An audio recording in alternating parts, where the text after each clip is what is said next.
Қазіргі таңда ғаламат ойынын көрсетіп жүрсе де, оның ұлттық құрамасының әлсіздігінен немесе жолы болмай жүргендіктен әлі күнге дейін әлем чемпионатын жеңіп көрмеген ойыншылар жетерлік. Бүгінгі видеода дәл сондай ойыншылар арналады. Әлем чемпионатын жеңіп көрмеген ойыншылардан құрам жинап, оларды АПЛ-ға жіберетін боламыз. Және қанша трофейге ие болады, соны да анықтайтын боламыз. Ендеше көп созбай алғашқы ойыншыға өтейік. Алғашқы ойыншы бізде Ян Облак, Атлетико Мадридтің керемет қақпашысы, бірақ енді шыны керек, ұлттық құрамасы сәл әлсіздеу.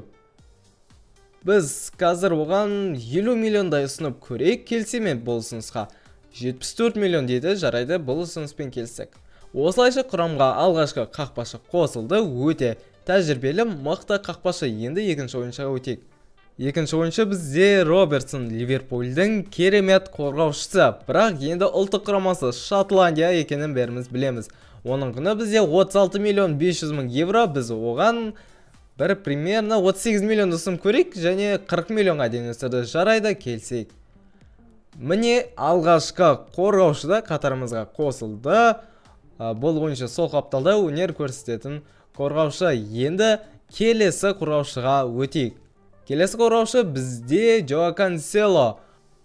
Ол қазіргі таңда Аль-Хилаль, яғни Арабияда өнер көрсетіп жүр, ал оның ұлттық құрамасы Португалия, мықты, бірақ әлі күнге дейін әлем чемпионатын жеңіп көрмеген. Қазір оған біз примерно 60 миллиондай ұсынып көрейік, келсе ме? Жоқ, 82 миллион дейді, жарайды, енді бұл ұсынысқа келсеміз. Осылайша екінші бірде керемет қорғаушы, көріп тұрғандарыңыздай қатарымызға қосылып отыр. Енді келесі қорғаушыға өте берсек болады. Келесі қорғаушы бізде Ливерпульдің кезекті қорғаушысы Ван Дейк. Ол ойыншы бізде 33 жаста, рейтингі өте жоғары және құны 50 миллион екенін көріп отырмыз.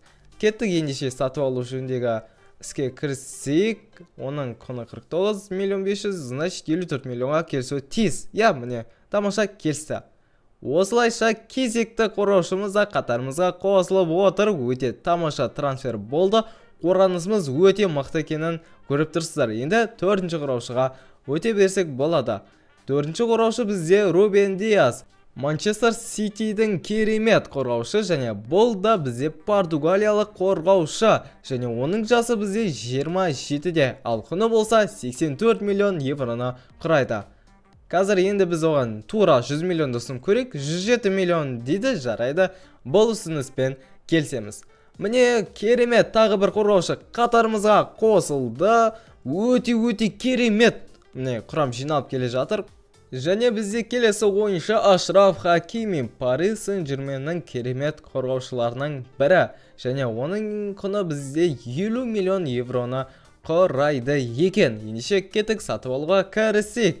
Қазір біз оған 55 миллион евроны ұсынып көрдік, бағаны сәл-ақ көтердік, келісуге әрине болады. Осылайша міне көріп тұрғандарыңыздай Ашраф Хакими де қатарымызға қосылды. Енді қорғанысымыз толық дайын болу үшін бір ғана қорғаушы қалды, содан кейін қорғанысымыз толыққанды дайын болады. Ал біздегі соңғы қорғаушы ол Триппер, яғни Ньюкаслдың керемет қорғаушыларының бірі, және оның жасы 33-те, ал құны болса 16 миллион. Оған қазір біз 15 миллионда ұсынып көрдік, және бірден келсе салды.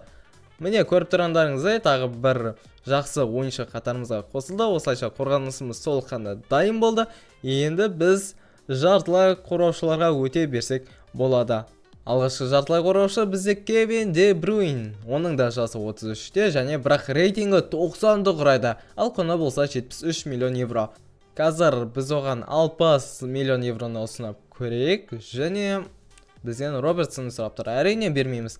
Оны қайтадан ақшалай ұсынып көрейік, 57 миллион деп, және 60 миллион дейді, жарайды, 60 миллионға міндетті түрде келсеміз. Осылайша міне керемет ойыншы қатарымызға қосылды. Әлемдік жұлдыздардың бірі, бастары керемет екенін айтпасам да біліп отырсыздар. Ендеше көп созбай-ақ қояйық, екінші жартылай қорғаушыға өтейік. Ал екінші жартылай қорғаушы бізде Мартин Эдегар. Оның құны бізде 122 миллион евроны құрайды екен. Қазір барынша оны сатып алуға тырысатын боламыз. оған біз 30 миллион евроны ұсындық, бағаны 180 миллионға дейін өсірді. Тым көп болды дейтін. 168 дейік хотя бы, жоқ 178 дейді, жарайды. Келісуден басқа амалымыз жоқ.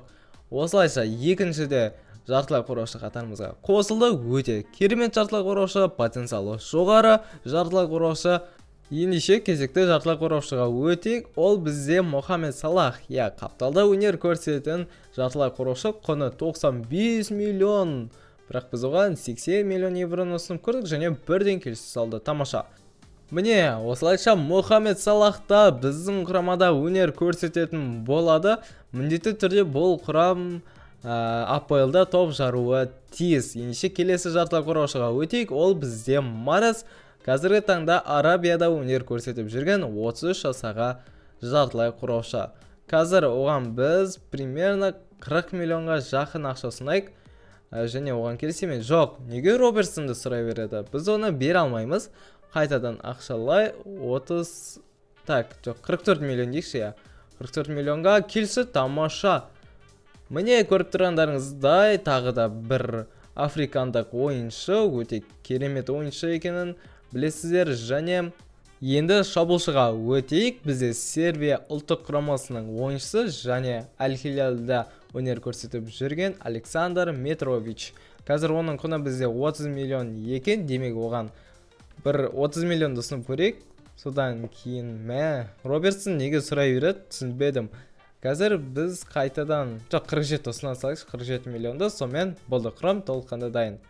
Міне құрамға Метрович те қосылды. Менің ойымша жақсы шабуылшы, өздерінің голдарымен көзге түседі деген ойдамын. Ал енді қазір біз құрамды жинақтап, қалай АПЛ-да өнер көрсететінін анықтайтын боламыз. Міне құрам дәл осындай, меніңше жаман емес, өте керемет құрамдардың бірі. Міндетті түрде чемпион атануы мүмкін. Қазір біз оны маусым соңында бірге көретін боламыз. Ендешек ал кеттік, маусым соңын бірге көрейік. Өкінішке орай біздің құрама екінші орынды иеленіп қалды. 78 ұпай жинапты, 38 ойында 23 жеңіс, 9 тең ойын және 6 жеңіліс. Ал бірінші орында бізде Манчестер Сити клубы иеленіп отыр. Бұлайша қызық маусым өтті. Ал Англия кубогында дәлірек факапта Свидон клубын 2-0 есемен жеңіп, келесі 4-ші раундқа жолдама ала білген. Және 4-ші раундта Колчестер клубымен тең ойнап, соңында пенальти сериясы арқылы жеңіп, 5-ші раундқа әупремдеп жүріп өткенін көріп отырмыз. Солайша 5-ші раундтағы қарсыластары West Ham United атанды және оларды 1-2 есемен жеңіп, осылайша тағы да жорықтарын жалғай алды. Яғни 6-шы раундқа жолдама алғанын көріп отырмыз. Және 6-шы раундтағы қарсыластары өте мықты клубтардың бірі Тоттенхэм клубы атанды, бірақ оларды 1-3 есебімен қапы қалдырып отыра 1-2 финалға өте алды және 1-2 Сандерланд клубын дәл сол 3-1 есебімен жеңіп финалға жолдама алды. Және финалда Ливерпуль клубымен кездесетінін көріп отырмыз. Және өкінішке орай финалда 0-0 ойнап Ливерпуль пенальти сериясы арқылы жеңіске жетіп кеткен. Әрине бұл өте өкінішті. Ал Карабау капта алғашқы қарсыластары Эвертон атанып, олармен тең ойнасып, соңында сенсация орын алып, Эвертон пенальти сериясы арқылы жеңіске жетті. Ал біздің құрама өкінішке орай жорықтарын ерте аяқтады. Ал Карабау капта Арсенал құрамасы жеңіп алғанын көріп отырмыз. Енді Чемпиондар лигасына келсек, Чемпиондар лигасында 8 ойында 13 ұпайды жинап, 10-шы орынды иеленіп қалыпты. Әрине өкінішке орай топ 8-ге кірмеді, алайда жорықтарын жалғастыра беретін болады. Плей-офф кезеңіне жолдама алған болатын. Және плей-оффтағы қарсыластары бізде Монако атанды. Монаконы 3-2 есемен, яғни минималды есеппен қапы қалдырып, 1-8 финалға өтті. 1-8 финалдағы қарсыластары бізде Байер атанды. Есеп тең болған, бірақ енді соңында Байер пенальти сериясында жеңіске жетіп кеткен. Жалпы әлем чемпионатының құрамасында бір пенальтимен жолы болмай ма, сондай бір нәрсесі бар секілді.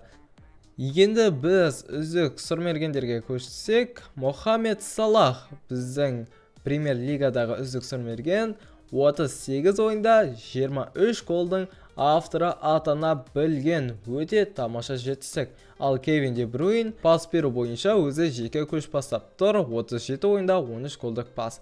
Осылайша видеомыз аяқталды. Арнаға тіркеліп лайк басып кетуді ұмытпаңыз.